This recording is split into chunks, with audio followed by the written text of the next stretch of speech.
Hello guys, welcome back to my YouTube channel. तो आज की इस वीडियो में हम सीखने वाले हैं व्हाट इज़ फ्यूचर ट्रेडिंग। ठीक है, जो बंदे अपनी ट्रेडिंग जर्नी स्टार्ट करते हैं उनको ये तो पता है कि ट्रेडिंग क्या होता है, लेकिन ट्रेडिंग का ये एक इम्पॉर्टेंट पार्ट फ्यूचर ट्रेडिंग, लोगों को ये नहीं पता होता है कि फ्यूचर ट्रेडिंग क्या होता है। ठीक है, तो सबसे पहले आप मान लो कि आप रिलायंस के शेयर खरीदते हो जिसका प्राइस 1000 रुपये है। ठीक है, और आप इस शेयर को ख़रीदना चाहते हो। ठीक है, जो अभी करंट वैल्यू चल रही है वो कितनी है, 1000।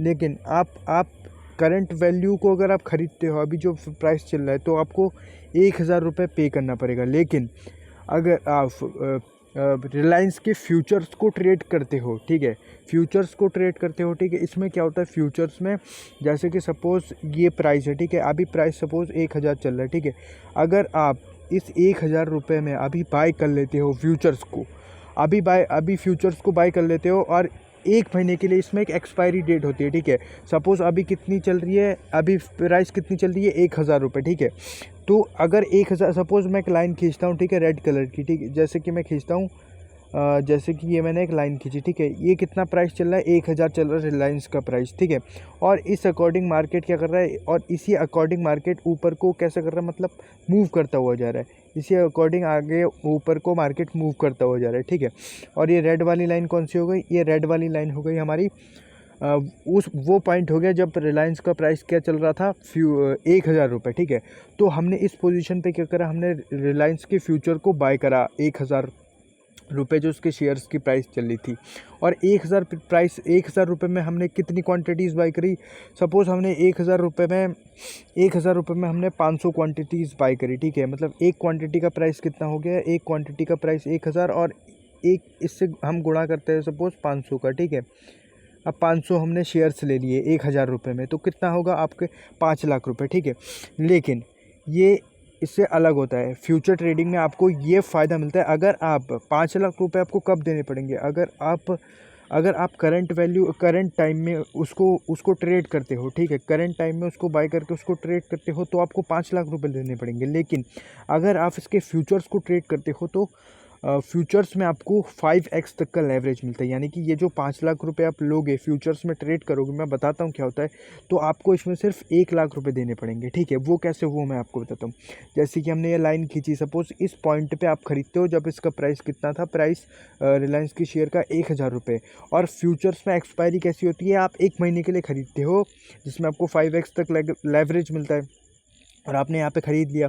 और अगर प्राइस एक महीने बाद इस 1000 के प्राइस लाइन को अगर पार कर देती है और पार करके नीचे आ जाती है, तो आपको लॉस होगा। ठीक है, लेकिन अगर एक महीने तक प्राइस ऊपर ही रहती है और आपकी इस रेड लाइन को क्रॉस नहीं करती, ठीक है, तो आपका प्रॉफिट हो जाएगा। यानी कि आपने अगर इसमें जैसा कि मैंने बोला 5x तक लेवरेज मिलता है, आपने 500 क्वांटिटीज़ बाई करी 1000 रुपये में, आपको 5 लाख रुपये देने की ज़रूरत नहीं है, आपने 1 लाख रुपये दिया और उसके फ्यूचर्स को ट्रेड किया। ठीक है, तो इससे ये फ़ायदा होगा कि आपको 5 लाख नहीं देना पड़ा। लेकिन इसमें ये चीज़ आपको ध्यान रखना पड़ेगा, अगर मार्केट महीने के एंड में जब इसकी एक्सपायरी होगी, जब आप एक टाइम का एक्सपायरी होता है, ठीक है, तो उस टाइम स्पेसिफिक टाइम के बाद अगर मार्केट इस पॉइंट को क्रॉस करके नीचे आ जाता है, तो उस टाइम आपका, या फिर उस महीने के अंदर अगर मार्केट इस लाइन को क्रॉस कर देता है उस टाइम पीरियड से पहले, सपोज़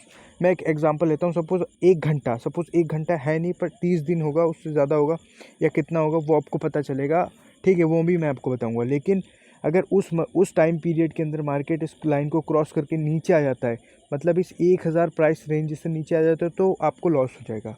और अगर इससे ऊपर ही रहता है उस टाइम पीरियड के अंदर, तो आपको प्रॉफिट हो जाएगा 5 लाख का। ठीक है, या 5 लाख या उस टाइम जितना चल रहा होगा, तो आपको प्रॉफिट होगा। लेकिन इसमें ना आप शॉर्ट नहीं कर सकते, बिकॉज अगर आप शॉर्ट करना चाहते हो तो इसमें एक ऑप्शन होता है कि आप इसमें फ्यूचर्स को शॉर्ट कर सकते हो। सपोज़ आपने ये लेवरेज मिला आपको, आप इसमें क्या कर सकते हो, करंट वैल्यू जो चल रही है, ठीक है, आप टाइम पीरियड के लिए ख़रीदोगे, और जब आप शॉर्ट करोगे तो उसमें भी आपको 5x तक लेवरेज मिलेगा। और उसमें क्या होगा ना, आपको प्राइस उस टाइम पीरियड के अंदर इसको क्रॉस करके नीचे आना पड़ेगा।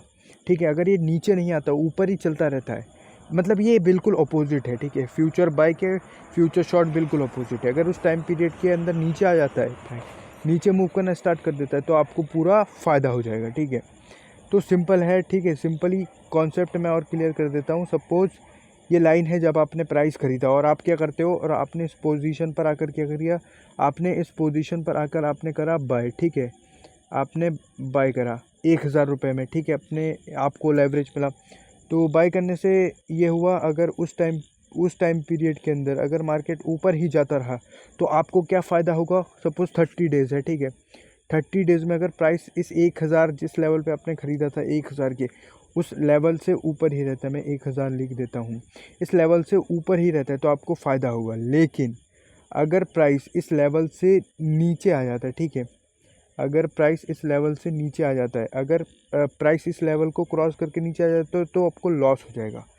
और ठीक उसी के ऑपोजिट ये 1000 वाली लाइन है, ठीक है, ये 1000 वाली लाइन है। और अब आपने क्या करा, अब इस सिचुएशन पे आपने करा शॉर्ट, ठीक है। अभी मैं इसको भी लिखता हूँ, आपने क्या करा, शॉर्ट करा, मैं रेड से लिखता हूँ। जैसे आपने करा शॉर्ट, ठीक है, आपने शॉर्ट करा, तो शॉर्ट करने से ये होगा, अगर प्राइस सपोज़ इस पॉइंट पर है, प्राइस सपोज़ किसी एक पॉइंट पर है जहाँ से सपोज़ मार्केट गिर रही है, सपोज़ मार्केट गिर रही है, और गिरते मार्केट में आपने इस 1000 के प्राइस में ख़रीद लिया, इसके फ्यूचर्स को शॉर्ट कर दिया, तो उस एक महीने के अंदर, उस टाइम पीरियड के अंदर अगर मार्केट इसको अगर नीचे रहती है तो आपको फ़ायदा होगा, अगर ये इसको क्रॉस करके ऊपर चले जाता है तो आपको क्या हो जाएगा, लॉस हो जाएगा। ये बिल्कुल उसके अपोजिट है। अगर आपको ये कॉन्सेप्ट समझ आया तो लाइक करना, और ऑप्शन ट्रेडिंग क्या होता है ये सीखना चाहते हो तो कमेंट करना। अगर आपको ये समझ में नहीं आया तो दोबारा देखो। थैंक्स, आज के लिए बस इतना ही।